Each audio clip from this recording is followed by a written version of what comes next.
Oh, gentlemen, we are in our top three.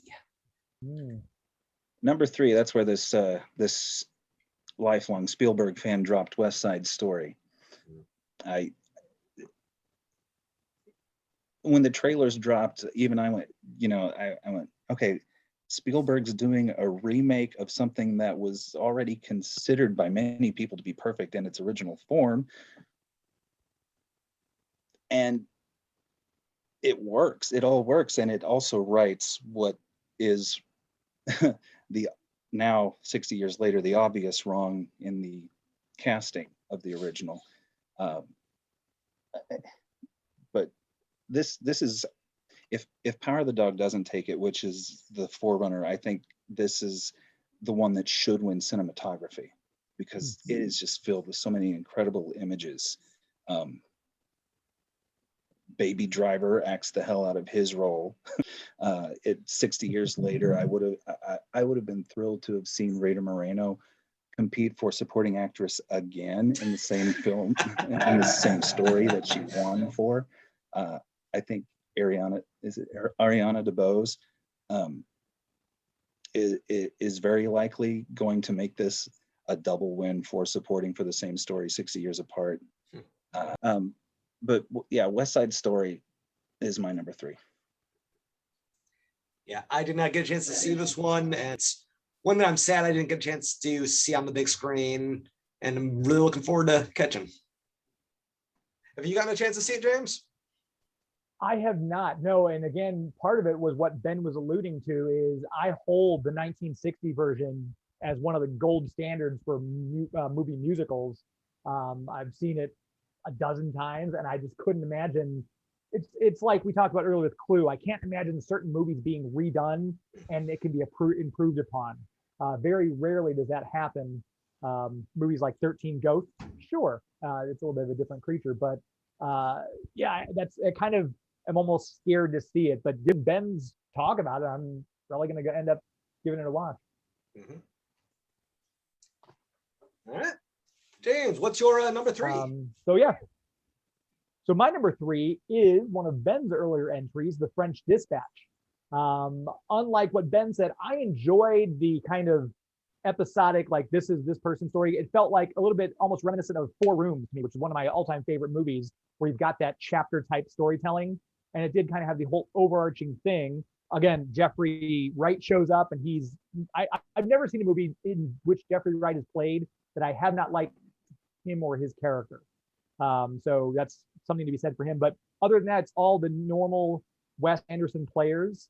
I would have liked to see more from Bill Murray, but given the nature of his character in this, I get why we didn't see more Bill Murray. The only one that I didn't really care for was the Timothée Chalamet segment. That was, to me, that felt slow. That's just for Ben. It just felt a little plodding. I'm like, okay, let's move it along. Where the other ones kind of were a little more had more business going on throughout them. And just, I think Jeffrey Wright's part could have been, but his narrating the whole thing, and he's dictating this to Liv Schreiber's character from memory. Just, I like that little gimmick of it, which kind of, I think, helped the pacing of his, and then the intercuts with the animation. So yes, very much a Wes Anderson movie. Still not my favorite Wes Anderson movie, but of my top three Wes Anderson flicks, I'd say. Okay, let's see. Audience number three. Another one I haven't seen is Licorice Pizza. Have you guys gotten around to that yet? No, and being Paul Thomas Anderson, I have a feeling it would have probably ended up on my list had I, but yeah, it's one that I just haven't gotten to yet. Yeah, the subject matter of it has people have said a couple things about, so it worries me a bit, but yeah, I've not gotten around to seeing it. And again, it's one that I don't think I'd heard of pre-Oscar noms, so who knows. My number three, I'm having back-to-back musicals. Back-to-back musicals with Horrible Earworm, and back-to-back Lin-Manuel Miranda musicals with Tick, Tick, Boom. Yeah. This is, I'm really glad Andrew Garfield got nominated for this more over eyes of Tammy Faye. Just knowing the fact he had never sung before he did this is friggin' astounding to me. I'm really curious how this show works on stage, having seen the movie. But yeah, it's a movie about a writer struggling to get something put on stage. Is kind of hit me on every level. But yeah, this movie was beautiful. It was beautifully acted. The music was amazing. It was well directed. The way they move in and out, the musical numbers moving from reality to fantasy, just worked incredibly well. I highly recommend it. Haven't got to it yet. Actually, the night that we watched In the Heights, it was a debate between which of these two Lin-Manuel Miranda movies are we going to watch. Let's go with this one this time. So it's on deck. Cool. Taking them alphabetically, probably In the Heights before Tick, Tick, Boom. So. Yeah. All right. The penultimate pick, Benjamin. You're actually hearing both of mine now. So my 1 and 2 are interchangeable, and it's because favorites of mine are often dictated by nostalgia rather than anything else. And although I do think there is substance here, is 1 and 2 are Ghostbusters Afterlife and Spider-Man No Way Home, because 12-year-old me was just going crazy down inside here whenever, we see the 3 Spider-Man swing into action, when we see the old guard join the new kids with the Ghostbusters. I sat through both of those movies with big smile on my face, and everything else aside, they're my favorites of last year. I can't argue, especially because I've talked about both of them already. I think both of them paid homage to what came before, as well as planted seeds for interesting directions for both series to go to in the future. I will say, I didn't mention it before, but for Ghostbusters, that post-credit scene with Ernie Hudson made me want so many more movies after this, more so than the entire movie before it. Well, and it'd be nice for him to get some attention for a while. He wasn't even on the poster in the original film, and he's just as important. Yeah, I'm ashamed to say I haven't seen it yet, but everything you guys have said, I've already had the movie spoiled for me before you guys have said what you've had to say about it. But even that being said, I'm still greatly looking forward to it. Ghostbusters, the original, was one of my very favorite. The second one, from a place of nostalgia, I still enjoy it, even though it just kind of misses the mark on certain aspects of it. And I actually enjoyed the 2016 version. It had some really nice beats to it. I know overall it didn't fit in with the normal Ghostbusters type of feel that the 80s movies had, but I don't get the hate that movie got. But I am very excited to see this new one, Afterlife, when I get to it. All right. James, what's your number 2? Number 2, I don't understand how this movie did not get some kind of nomination for something. It is obviously one of my very favorite movies that I saw the entire year, from cinematography, from story, originality of concept, acting. Last Night in Soho. Absolutely loved this film. Just it's aesthetically, the style. I didn't quite see the ending coming from the direction it came. So not to spoil it for anybody who might be watching this if it hasn't checked it out, but it was absolutely brilliant. I was so excited to see it, and it did not disappoint me. So, Agreed. You got a chance to see that one, Ben? Not yet. No, I am a big Edgar Wright fan, though, so it's high on the list. All right. I'm not going to say anything about it. Number 2 for the audience is In the Heights, which we've talked about already.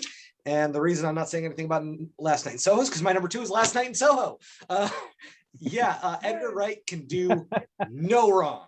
As like, if I see he's going to be directing something, don't tell me don't show me the trailer. Don't tell me what it's about. I'm there. Just the dance scene between Matt Smith and Ann Taylor-Joy, where Ann Taylor-Joy keeps leaving the frame. And what is the actress's name from this and Jojo Rabbit? Do you know her name? Oh, the sister. Hang on. Yeah, I've got it right here. Hang on one second. It is, actress is Thomasin McKenzie. Thomasin McKenzie. There's got to be something on the DVD on the making of that dance, because knowing Edgar Wright, I don't think there's a cut in that dance scene. I don't think there's any editing there. I think they just figured out a way to do that with the camera. And yeah, I did not see the ending coming. I should have, but I didn't. Matt Smith playing just this horrible, horrible character after years of seeing him as the Doctor, just was amazing. I wish to God I had gotten nominated for so much stuff. Plus, Terrence Stamp, was that Terrence Stamp as yeah, Terrence Stamp. How can you go wrong with Terrence Stamp? Yeah, but yeah, right. It is amazing. I completely agree with everything you said, James. But yeah, Ben, like the second. Just from the parts where you see them in the mirror, back and forth in the mirror between Anya Taylor-Joy and Thomasin McKenzie, cinematography alone, this film should have been nominated. I don't understand it. Yeah. Agreed. All right. That kind of happens with Edgar's movies, though, doesn't it? Because, I mean, Baby Driver was, I know it actually got some nominations, but it probably should have won editing. Okay, if nothing else. Yeah. The way that movie was assembled was just a marvel. Mm-hmm. Yeah. All right. James, what is your number one movie of 2021? Number one, I did get to go back and see this in the cinema, excuse me, a second time because I had to. There was so much to take in, just from a nostalgia standpoint, from a comic book lover standpoint, and I almost was going to put another Marvel movie in my mix, and I didn't want to add Shang-Chi would have been an honorable mention for me. There he is. Yep. Is that the Andrew Garfield? Kind of looks like Andrew Garfield's just the Eagle Moss. Oh, okay, the Eagle Moss stuff. But yeah, Spider-Man No Way Home. I was thrilled to see all three Spider-Mans. The way they brought them in, it was one of those movies that had so many characters, but it never felt too busy. It felt like there was enough for each character to be doing without anything overlapping. I would love to see an extended cut of this if there's more things to add. I can't wait to see the deleted scenes when it comes out on DVD next month. But yeah, for me, I mean, the acting too, there were a couple times I teared up. I'm like, oh my gosh. And I don't want to spoil it in case anyone hasn't seen it, but my wife, the second viewing, I was crying. She goes, "Are you crying? Then you don't know my life." Or just, it hit me all the way around. So that's not only my number one movie of the year, it's my favorite comic book movie and my favorite Marvel movie, hands down. Wow. All right. Number one audience pick was Encanto. So we've talked about that a bunch. All right. My number one. You know what's great about this being my show? I can break any rule I want. So my number one pick isn't one movie. It isn't two movies. I have three movies. It's Fear Street. The Fear Street 1994, Fear Street 1978, and Fear Street 1666 that premiered on Netflix in July. Every week they released one movie in this trilogy. I can justify putting them all together because it is a true trilogy where it's completely planned. It is one large movie. And it is a love letter to all forms of horror. 1994 has the feel of the horror movies of the late 80s, early 90s. Fear Street 1978 is, well, it's set in summer camp. So you got lots of Friday the 13th in there. You got lots of Halloween in there. 1666 is a playoff of The Crucible, which the whole mob mentality, accusing your neighbor, hysteria is kind of a thing that genuinely terrifies me over the last couple of years. But yeah, it has likable characters, which is something kind of unheard of in horror movies these days. A great central romance between two characters, some graphic deaths, kills in it that there's one that the studio would not let them do because they didn't think it was possible. So using like a watermelon, the people behind it showed them how this was possible, so they put it in Fear Street 1994, and it's well acted, it's well shot, the effects are great, the mythology is amazing. I've never read any of the R.L. Stine Fear Street books, so this was just completely on its own. It is a work of art for the horror genre. So yeah, my number one pick is Fear Street, all three of them. I only saw in 1978. We had Jackie Venny on my show who plays Joan. And so I watched 1978, but I kind of want to go back now and see the other two just because it's, you know, a part of a trilogy. So it'd be kind of neat to go back and see how it begins and how it ends. Mm-hmm. Outside of the titles, that is the most I've heard about it so far. So, yeah, Well, got me wanting to see it. considering last year my number one was A Christmas Cancellation, I think I'm sensing a theme where I of movies that people haven't heard of is my number one. I like that. You like obscurity. I like nostalgia. James likes things that aren't plotting. Exactly. Yeah. I want no part of the plotting. Thank you. All right, gentlemen, thank you for joining me on this. James, I'm certain I will drag you kicking and screaming into another top 10 list sometime this year, because I mean, this is your third appearance on this show. I don't know why you decided to keep coming back, but who knows? It's my pleasant demeanor. No, this is always obviously. fun. Yeah, clearly. Ben? No, it's good. You're very charming, and your show is not at all slow or plotting. Yes, tell your friends and use those exact words. We just need to put up a billboard. Cinephile Assemble. Right. Not at all slow or plotting. And Ben, thank you for making your. You for having me. What was that? Oh, I was just saying thank you for having me again. I'm just appreciative of being on. And anytime, James, anytime. And Ben, thank you for your inaugural viewing on the show. Hope you decide to come back at some point with any thoughts, opinions, or railings against my thoughts or opinions. I have a feeling there are going to be one or two that I have that you'll disagree with in the near future. Oh, I guarantee it. All right. Thanks. Yep. Thanks again to James and Ben for helping me out. As I said, James can be heard every Sunday on the Big 550 KTRS. It's all Geek to Me or Geek to Me Radio. People in the St. Louis area can see Ben this May in Cherokee Street Theater Company's production of Kill Bill, a parody. Links to both of those are going to be in the video description. And as always, like, share, subscribe, join the groups, all that junk, and I'll see you next time. So long, folks.